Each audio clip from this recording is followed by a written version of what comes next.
And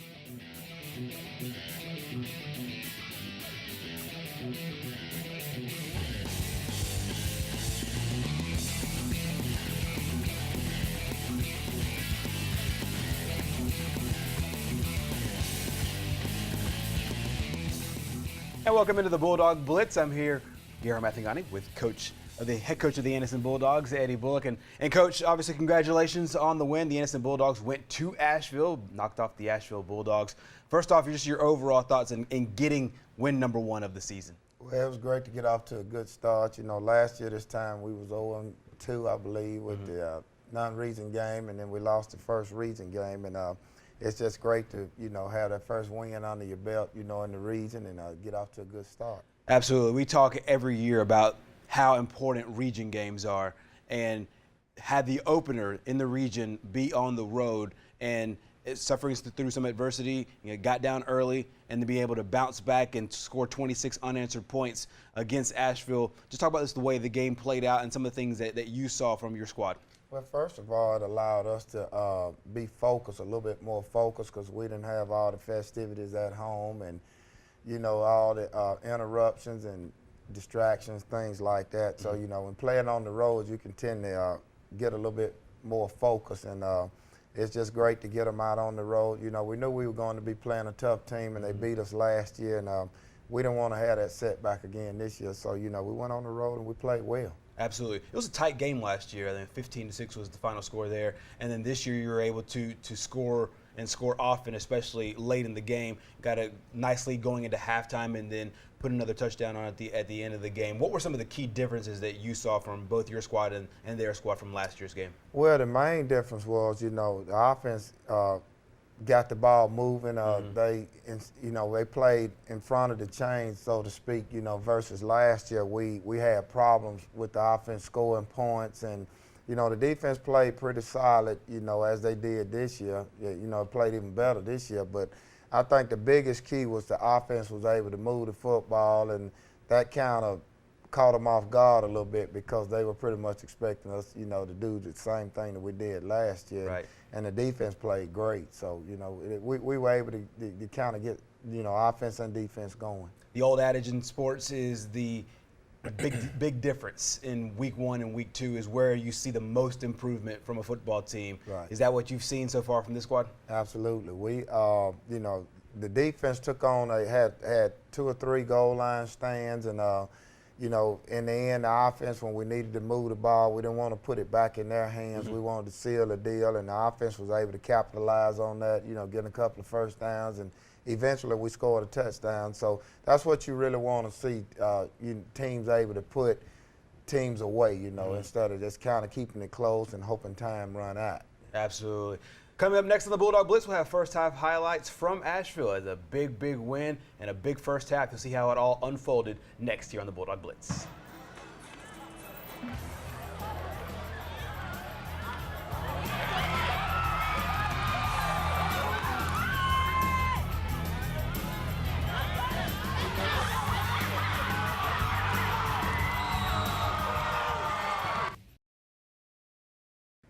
Welcome back to the Bulldog Blitz. The Anniston Bulldogs on the road for the region opener in week 2. First off, Coach, talk about some of the things you saw here in this first quarter.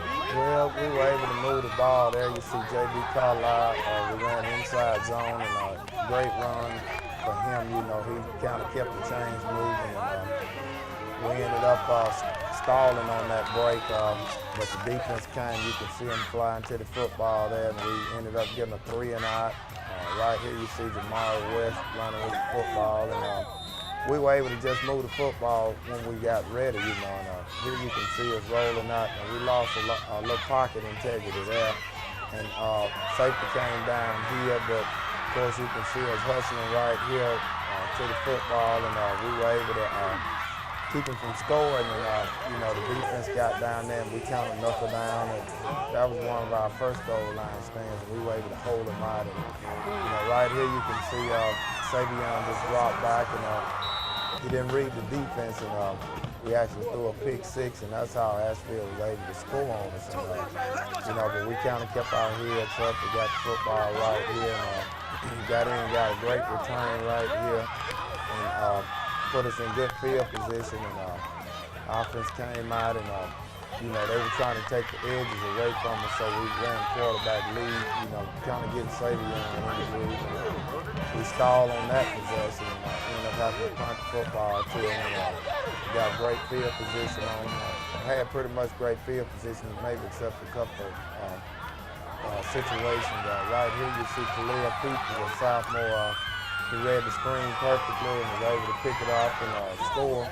And, we challenged the defense to score, and that's how we ended up getting our first point. So, it kind of motivated the defense even a little bit more. And we came out right here. You can see Tyree Carmichael, he's a sophomore, pitching football to JB, who's a sophomore. And, we just had things going. And then we ran a little clear out route to K.O. Neal right here. And he was able to punch it in for us. And we ended up going for 2 right here. And, just hard-nosed running by JB. And he got it in there.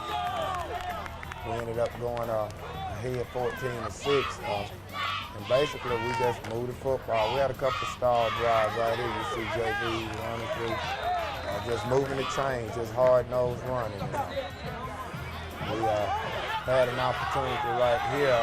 Got the ball to K.O. Neal, who made a great catch on the seam route. Got us in position again, and we ended up running the football right here. You can see JB, and he was able to score again. And halftime, we were able to take the lead 20-6, I believe. Absolutely, yeah, 20-6 there, and it seemed to me that big plays kind of marked the game, where it was little things that led to the big plays, whether it was the hustle on a long Asheville run that saves a touchdown and you don't allow any points on that drive, or a punt that's fielded and you get good field position because of the coverage, which led to the pick 6. So it was the plays that ended up scoring and being the difference were all built on the smaller things. Is that some of the things you saw? And that's what we talked about, is if you do the little bitty things, the big things will take care of themselves. We were able to keep ourselves in good field position. We took care of the football. We didn't turn it over when we had it, except for the pick 6. And you saw the results of the interception. It ended up being a pick 6. So, I try to stress to them, when you do the little bit of things, the big things will take care of themselves. Absolutely. Going into a halftime 14-6 and going into it 20-6, it might not sound different, but the way that it played out, I felt like that maybe psychologically you really got into Asheville. Is that some of the things that you saw? You're absolutely correct. I stressed that to the kids, that I called them over at halftime and stressed to them that we were actually up 2 touchdowns. I said, so they'll have to score twice and they'll have to complete the PAT twice in order to tie the game. So we in good shape, The pressure's on them, but we need to keep playing like we're playing. And I said, as long as we stalemate, we win the football game. Absolutely. So psychologically it does, it helps your team and it hurts their team. Absolutely. Throughout your career, you've been a great halftime and second half coach, and your teams look a lot different in the second half. What were some of the things you saw in the first half as it related to what you saw on the game film prior to the week? Well, they did everything that we knew that they were going to do, and I was able to set the defense. We didn't do a whole lot of blitzing. We didn't change schemes or anything like that. When we saw a formation, we knew what play was coming, and we practiced those plays. And, the only adjustment we had was no slip-ups. Don't relax. Secondary, don't go to sleep because, a couple of quick scores and Asheville back in the game. So our goal was to hold them to 0. Absolutely, and you did that. And it seems also that when you go in 20-6, it forces a little bit of a different game plan from them as well. They can't necessarily run some of the same things that they want to run because there is more of a sense of urgency, might be taking them out of what they normally do. Absolutely. They had to throw the ball a little bit more, and they normally try to get the quarterback involved. And, we had already made a plan that we were going to keep the quarterback within the tackle box, and so he had to do some things that he was not accustomed to doing, and that plays right into your hand. Absolutely. Coming up next here on the Bulldog Blitz, we'll have second half highlights, but before that, the first Anniston High School marching band performance on the road with a great show at Asheville.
We're back here on the Bulldog Blitz. The Anniston Bulldogs took a 20-6 lead going into halftime. Coach, some of your thoughts here in the third quarter? Well, we had some great coverage on special teams. We had to kick off for them in the second half, and our main focus was to come out and not let them get in a position to score. Here you can see the defense flying around. We got a couple of sacks and forced a punt, and what we wanted to do offensively is make sure that we do the same thing.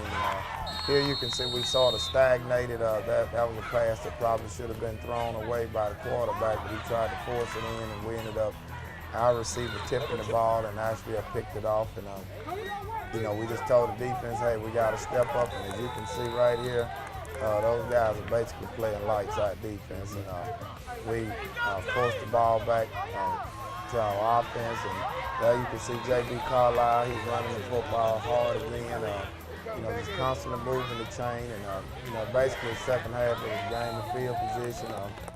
You can see that they tried to throw a quick slip screen on us, and we were able to hold them there. Right here, they tried to run the fullback out in the flats, and we were just on top of each play, and that's basically what we did in film study. We kind of had a beat on everything that they were doing. And right here, you can see again, JB running hard, moving the chains.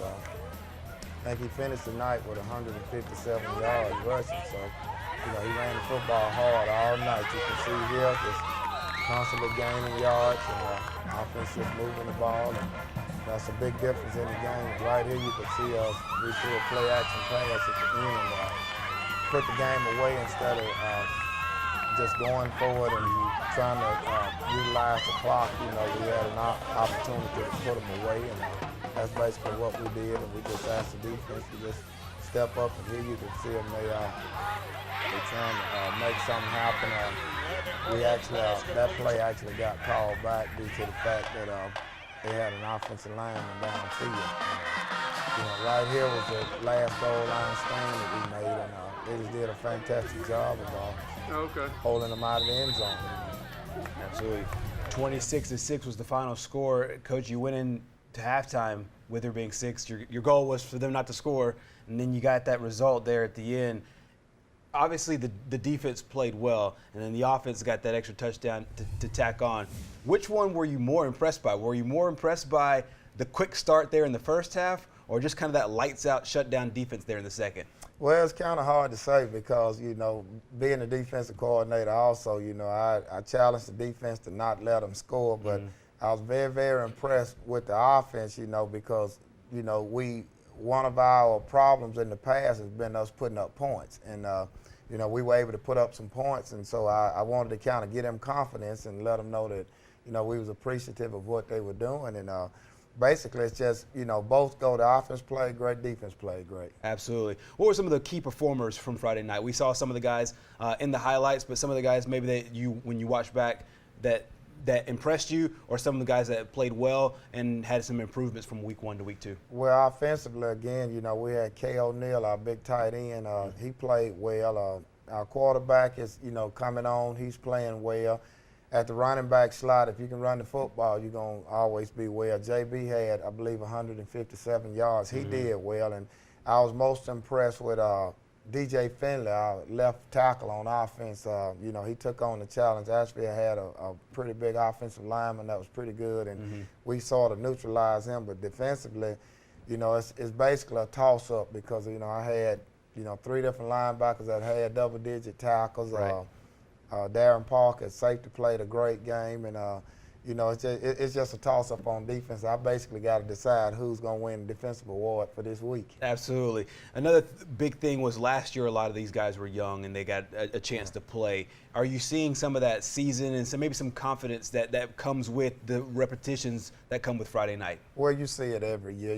At a certain point in the season, as a coach, you can see where a player was and, where he is at that point. And you can see it. I just see it a little bit quicker this year with those guys having the reps. The only position I would say right now is still sort of in the development stage is at quarterback, and that's because, Savion lost the whole year. Right, absolutely.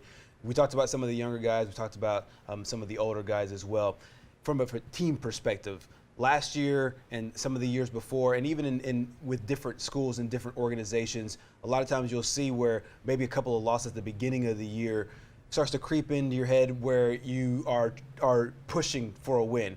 Are you going to sense a different sense of confidence going into this one, knowing that you got that first win out of the gate here to start region play? Well, when we lost last week, that was the main focal point, was that, here it goes again, are we going to fall in that mindset and I'll spend the rest of the year trying to get them out of that mindset, or are we going to step up? And I believe this team right here this year has a different mindset. They came in, they were pretty upbeat all week doing practice, and I just think they got a different mindset. So I think they know how to handle adversity, and that's what you want them to be able to do, is to handle adversity. You can't guarantee them an undefeated season. Right. But if you play hard, anything can happen. Absolutely. Absolutely. Also, I'm sure the mood in the locker room right after that was a palpable difference from last year as well. Totally different locker room, and I just asked them, one question. It wasn't a big rah-rah speech. I told them we didn't win the Super Bowl, but I asked them, how did it feel to be 1-0 in the region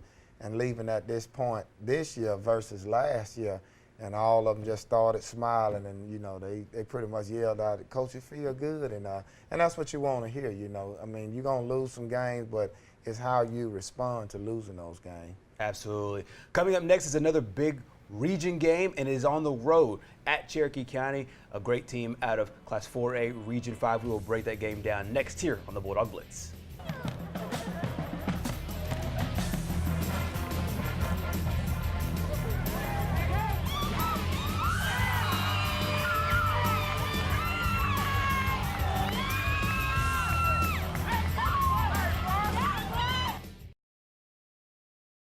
Well, here you have Anniston's next opponent at Cherokee County, a team that has won a state championship before, lost last week against Hoax Bluff.